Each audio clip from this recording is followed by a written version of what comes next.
Hello everyone, Andrew Martin here, and welcome to the BCM Game of the Month for November 2015.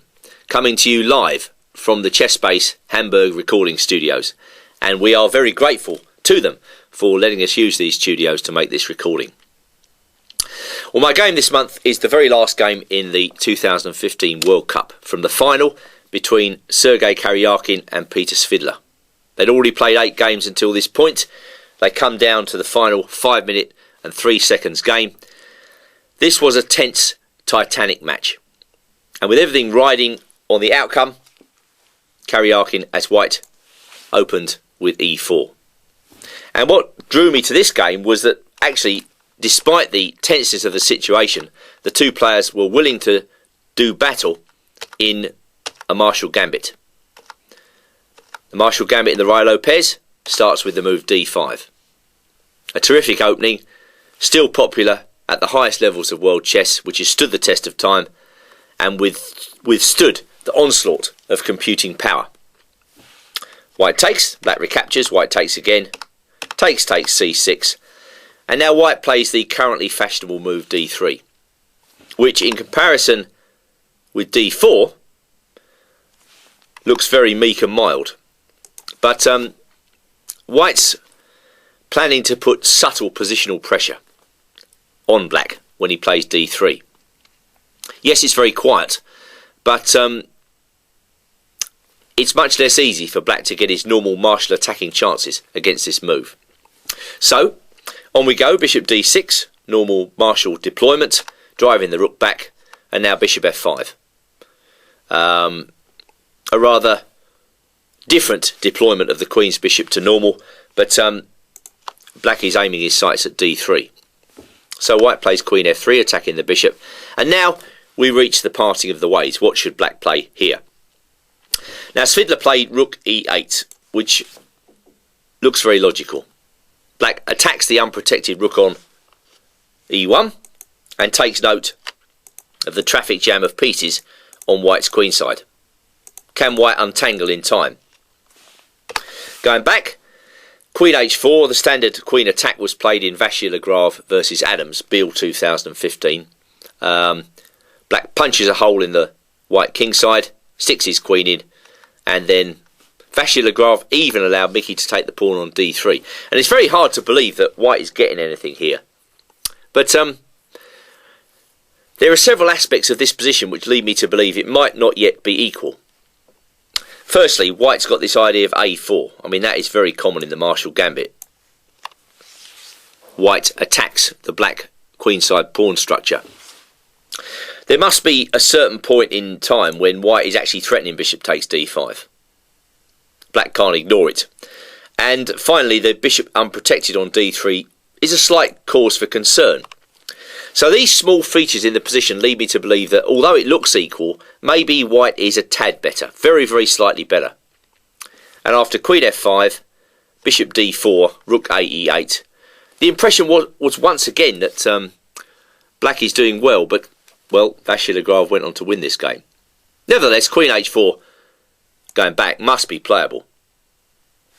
Queen f6, knight d2, and then queen g6 was played in the game Karyakin versus Nguyen, World Blitz Championship, Berlin, 2015.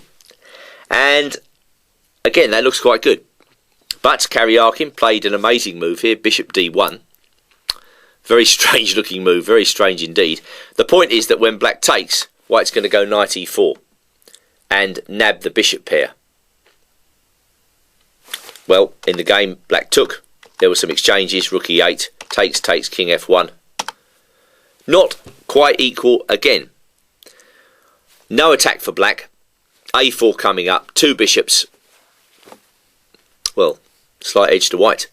And this is the type of edge which black players have had problems with in this variation. So that's why white keeps on playing it. Going back to the game itself, after rook e8, Karyakin took. Black recaptured, knight to d2, in came the queen. Very hard to believe that black is not perfectly okay here. Bishop g6, and now white makes a terrible mistake. Due to the nervous tension of the situation. He probably forgot his theory. You know, white has played h3 here. He's taken on d5. This is quite an interesting line if we just carry on with this. Takes, takes, takes. Rook d8. It looks as though white may have grabbed that pawn slightly too early, because bishop takes h2 check is a threat. But white has the resource bishop g5. And now the black queen is also attacked. And this move may turn the tables, as after queen a1, bishop d8. Black's probably got to go into defensive mode with bishop f8 here.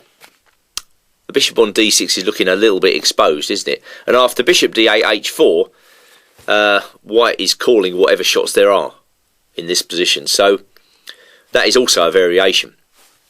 But with nervous tension at its height, bishop c2, a mistake, and a counter mistake by Svidler, b4, missing the crusher, knight takes c3. Amazing that he missed that move. But it just shows you, you know, when world-class players are under such pressure, anything can happen. And the point is that when white takes, we take with the queen, and now white's got two pieces hanging there. Best appears to be bishop g5, and after that, best again, according to the engines, is h6. And now white is in serious trouble. I think if black takes the rook straight away, queen takes c6, the point of bishop g5 is now revealed, because black can't play rook d8. He's probably got to go in for bishop takes h2 check, and then rook f8. But then I think white can scramble to what looks like a draw after king g1, queen takes a2, bishop e7, and now a perpetual attack on the rook, something like this. Amazing Svidler missed that. b4, on with the game. c4, b3, clearing out the b4 square for the knight. Now white could clearly take this pawn, knight b4, queen e3, bishop takes h2 check, king takes, queen takes f1. Probably that's the reason he didn't. Instead, he plays bishop d1, which seems to be a favourite move of Karyakin in this variation. And black played knight b4. Bishop d2, by now black's going backwards. And bishop c3, queen c5, takes, takes, takes. Turn the game on its head. From a position where black was actually winning beforehand, missing this move, knight takes c3. Now, I think white has turned the tables, and he should be better, because, well, he's 2 pawns up. So queen b6, rook e1, centralising. Black's got to create what pressure he can using his bishops. White, meanwhile, training his sights on c6. Black trains his sights on d3. Rook d1, queen takes b2, bishop takes c6. And really, this should be a winning position for white, because he can block the rook out with bishop d5, and the cheapos for black on f2 should not be working. Svidler tries to make them work. And now white makes an inexplicable move. Well, it's easily explainable if you take into account the tension of the situation. He plays the amazing move, rook to b1. Yes, leaving the rook on pre. Now, he can play g4, a cold-blooded move, which Svidler probably saw, but he can't do anything about. The point is that if bishop g6 here, bishop d5 shuts the rook out. And if black takes, I think white can take it. The check on f2, king h1, this is a bit of a paper tiger. After rook d3, rook b1. Suddenly white is organised and black has no threats. But rook b1, well, the roller coaster continues as black takes on b1. White takes on h5, and now it's black that should be winning. After the game continuation, bishop takes f2 check, or queen b6, which might even be tidier than the game, in that bishop takes f2, king h1, queen f6 seems to consolidate. I think black should win this position. White's only got a pawn for the exchange, but the problem is he's very passive now, and black is dominating. So that's how close Svidler was to winning the World Championship. I think if he got that position, he would have won it. But nevertheless, his move is good. Let's see what happens. He gets rid of the bishop. White can try to blockade with the knight. And now queen to d6. Well, again, maybe tidier was queen c5, king f1, queen a3. That looks pretty tidy to me. Black should be winning. But we can't criticise the players, given the occasion. Queen d6 was played. g3. Black safeties his king. Queen to e2. Is there any way that white can keep black out here ultimately? He's got a strong knight, he's got a pawn for the exchange. I don't really think so.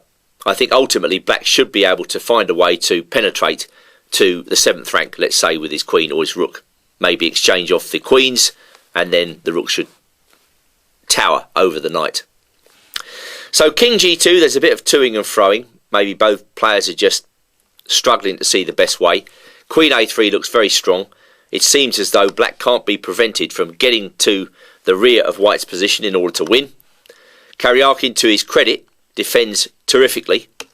Queen b2, queen e7, queen b7, queen e5, queen d7 check, king h2, and now the fateful moment. The extraordinary moment where Svidler throws everything away. If he plays rook e8, I imagine that black stands to win. I don't see how white is going to come back from this position. I think his king's too open. Amazingly, in the game, and this is a move which, you know, gives everybody a kind of encouragement, because it just goes to show you even the very best can blunder. King to g8, queen takes b8 check. Can you believe that? A tragic end. And with that, black resigned. So Karyakin won the amazing match and was the winner of the World Cup 2015. Congratulations to him. But what a topsy-turvy affair that was. Okay, well that's it for now, and I hope you've enjoyed these live transmissions from Hamburg. I'll catch up with you again in the BCM Game of the Month for December. Let's not forget we won the English Chess Federation Magazine of the Year for 2015. So this is Andrew Martin signing off. Thank you for viewing.